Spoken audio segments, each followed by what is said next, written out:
everyone. Welcome to Decision Desk HQ's new show, Let Me Finish. I'm Liberty Vittert, professor of data science at Washington University in St. Louis. And I have with me today Michael Pruser, who is an analyst at Decision Desk HQ, and Kirk Beto, who is the National Journal Hotline editor. But let's dive into the polls that we're seeing right now and what's most up to date. So first, we have our national polls. Trump is at 45.8, and we have Harris about 4 points ahead at 50%. Then we get to our battleground states. We have Arizona that has Trump at 48.5 and Harris at 47.7.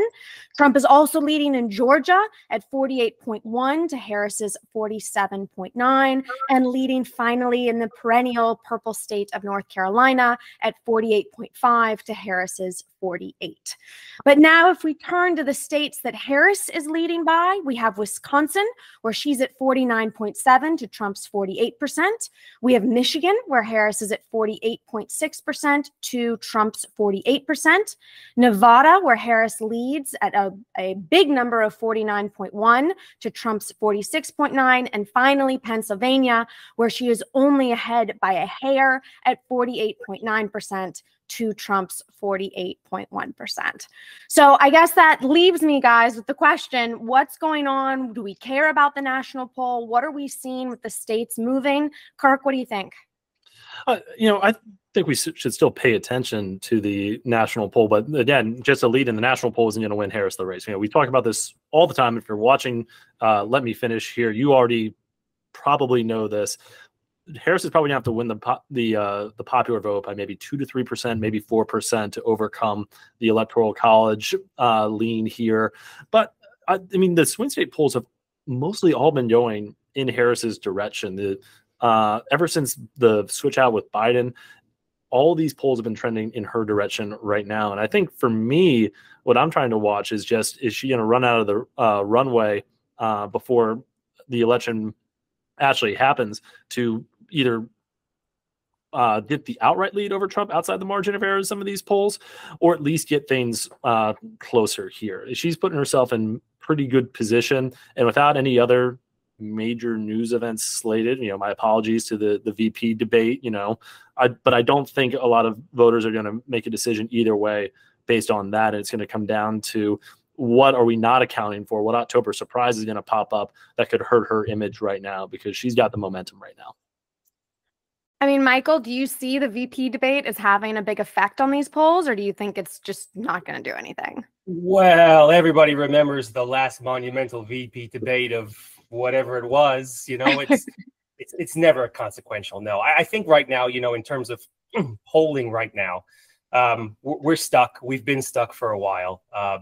Kirk mentions that Harris is putting herself in a good position, but it's a good position for this particular election, but it's a generally bad position for Democrats to be in leading up to November.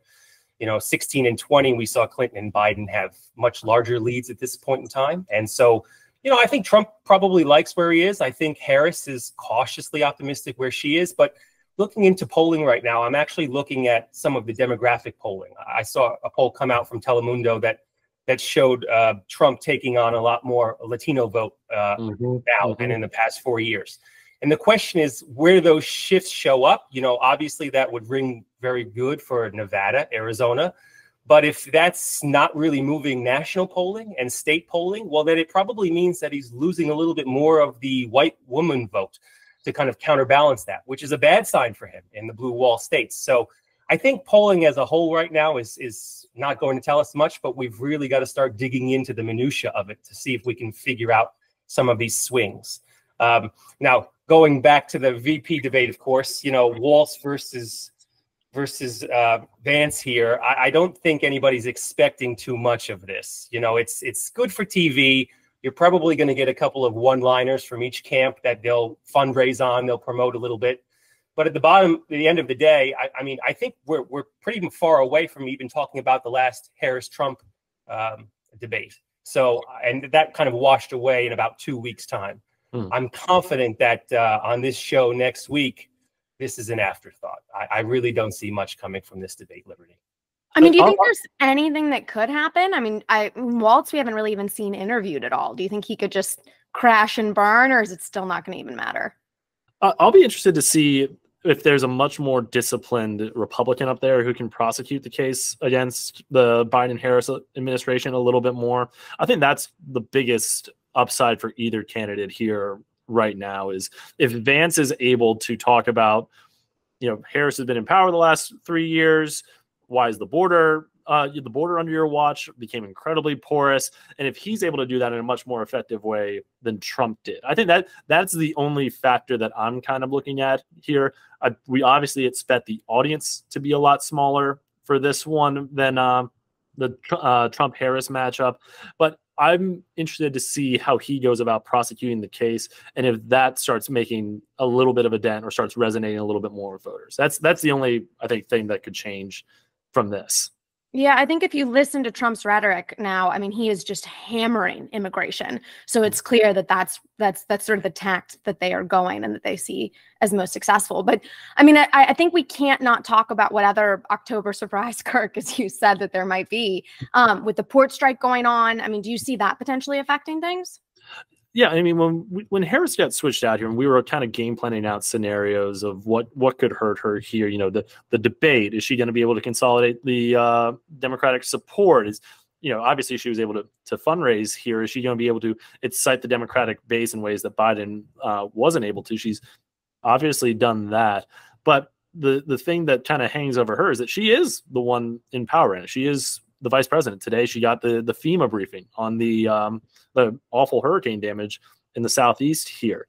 And that if the war in the Middle East starts heating up even more than it already is, and more of our troops start getting involved, or if there's an economic collapse and a recession, or something like this strike that's supposed to happen, that could happen as early as 12:01 tonight and severely impact all the major ports along the eastern seaboard. And voters are going to feel that at the grocery store. They're going to feel that when they go out to buy goods, that things are more expensive, things are taking longer to get here. She's going to have the burden of incumbency without actually having a lot of the tools to change it. Now, I'll be interested to see if voters hold her accountable, because it just seemed like things were starting to go her way, where border crossings are down, inflation's cooling off a little, the Fed changed the interest rate.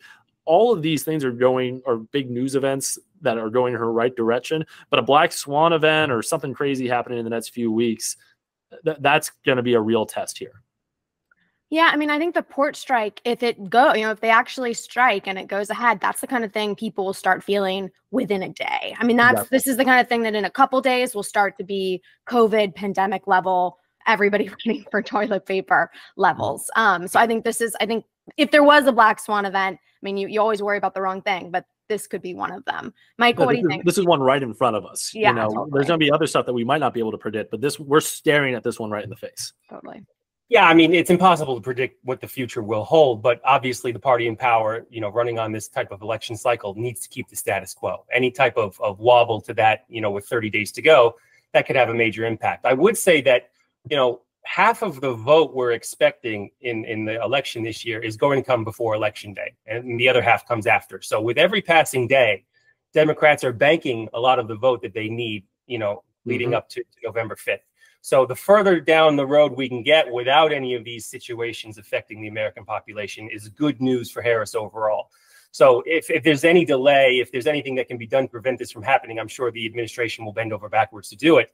But, we're getting to the point now where the clock is running out. The Harris campaign, the Biden administration really needs to run out this clock over the next 35 days and make sure that, the current status and the current economic picture stays the same, because I think it's an overall advantage for them. Absolutely.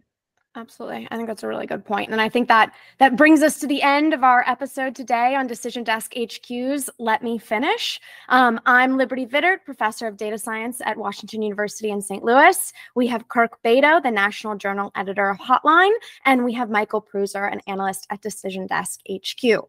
Remember, we will be here with you on November 5th on election night until every single vote is counted. So make sure to tune in for the analysis here. Thank you all so much for watching.